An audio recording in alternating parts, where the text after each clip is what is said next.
With that, let me recognize the gentleman from New York, Mr. Suozzi, to inquire. Thank you, Mr. Chairman. This is such an important issue that you've called this hearing about today. We hear all these personal stories from everybody. It affects us all personally. It affects me personally. I want to thank the witnesses. Certainly you, Ms. Brown, as everybody's pointed out, is such a wonderful story, and to all the witnesses for devoting your lives to this issue. We appreciate your expertise. We appreciate you waiting here all this time for the hearing like that. We've been in and out. You've been sitting there the whole time, and I see Dr. Lynn's getting more and more cold with her sweaters. It comes on, it's so cold in here. But we really appreciate everybody's expertise, and we need your help. I'm just going to tell you quickly my personal story. I grew up in a house. All four of my grandparents lived in the house growing up. Three were very sick.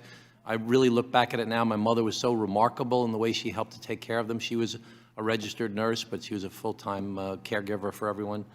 My parents recently passed away. My father was 95, had dementia issues at the end of life. My mother was 93. They both had long-term health care insurance, and we had home health care givers. My sister came to live at the house for the last 3 months of my mother's life. I was the mayor of my hometown, where I had 3 nursing homes, and when I was the mayor back in the 90s, we helped build 3 assisted living facilities, a big model that started to grow in the 1990s. And then I was the county executive of a big county in New York State, where we have this unusual model where the local governments, the city of New York and the local counties, have to pay towards our Medicaid. We had hundreds of millions of dollars of Medicaid expense, most of which is for nursing homes.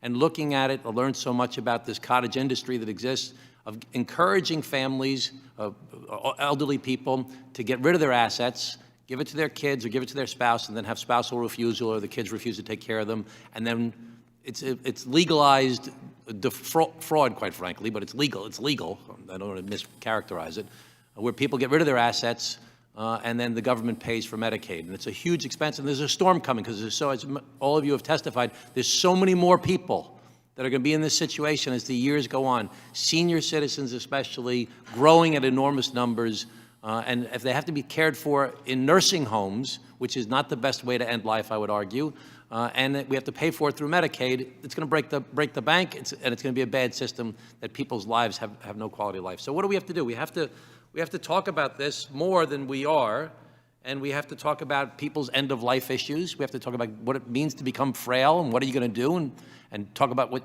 your death decisions you have to make, and we have to get people to plan for the future, and we need people to buy long-term health care insurance, but it's unaffordable right now. There's no good model that exists out there right now for long-term health care insurance.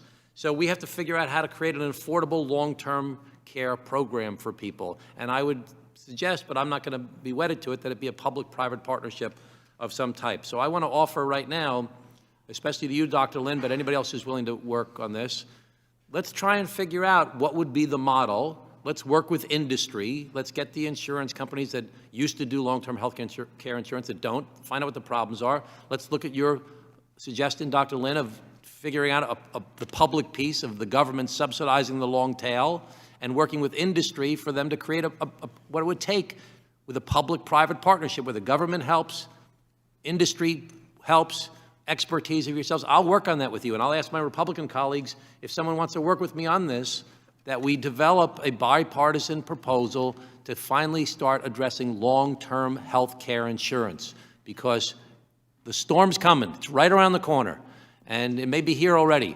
And for some families, it is here already, like Ms. Brown's, and where people just cannot live with this. So, Dr. Lynn, you talked about a pilot program. Would you be interested in trying to explore either working with industry or doing a pilot program? Absolutely. That's what we need. Mr. Schweikert was saying, you know, where's the voice of optimism? This is the voice of optimism. That's me. I'm a very optimistic person. No, so I want to meet with you.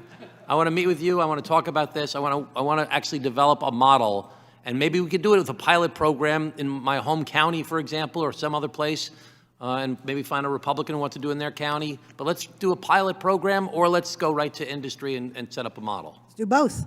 Okay, thank you. Would anybody else be interested in participating in that effort? Yes, absolutely. Mr. Blancato? Absolutely. A lot of New York insurance companies would be interested up there too. Yeah, this is a.